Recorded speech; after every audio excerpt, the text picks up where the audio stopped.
सिदरा सदुज़ई साहिबा हमारे साथ मौजूद हैं, माहिर बैनुल-अक़वामी उमूर हैं। बहुत शुक्रिया सिदरा साहिबा आपके वक्त का। यकीनन ये पाकिस्तान की एक बड़ी कामयाबी है, सिफारती कामयाबी जिसको कहा जाए। आने वाले दिनों में अगर ये मुस्तकिल जंगबंदी की तरफ मामला जाता है तो डेफिनेटली पाकिस्तान की एक और बड़ी कामयाबी हो सकती है। किस तरह से देख रही हैं इस तमाम तर सिनेरियो को, और हम क्या मज़ीद एक्सपेक्ट कर सकते हैं आने वाले दिनों में? बहुत बड़ी सिफारती कामयाबी है। हमारी सिविल और मिलिट्री क़यादत की कोशिशों से हमने इस वक्त एक तीसरी आलमी जंग को जो है वो होने से रोका है, और हमने एक जो न्यूक्लियर वॉर स्टार्ट होने का एक खदशा था उसको जो है वो थम गया है। सेकेंडली, जब मैं देखती हूँ कि किस तरीके से पाकिस्तान के ऊपर एतबार किया गया है, एतमाद किया गया है ईरान की जानिब से, हमारी और ये जो सुपर पावर हैं इनकी जानिब से, तो the credit goes to the partnership between the civil and the military.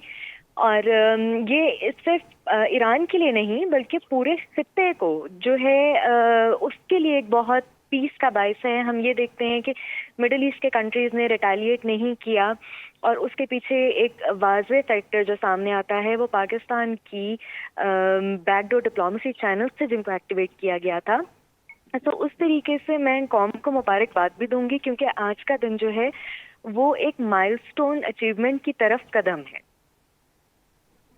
ठीक। अच्छा, ये बताइएगा सिदरा साहिबा कि डेफिनेटली कॉन्फ्लिक्ट अगर हम कहें कि फ्रीज़ हुआ है कुछ देर के लिए तो ये गलत नहीं होगा, क्योंकि 2 हफ्ते की जंग बंदी है, लेकिन रीजनल स्टेबिलिटी बहुत ज़्यादा ज़रूरी है। उसमें अभी क्या इक़दामात उठाने की ज़रूरत है, और उसमें हम पाकिस्तान का क्या किरदार देख रहे हैं?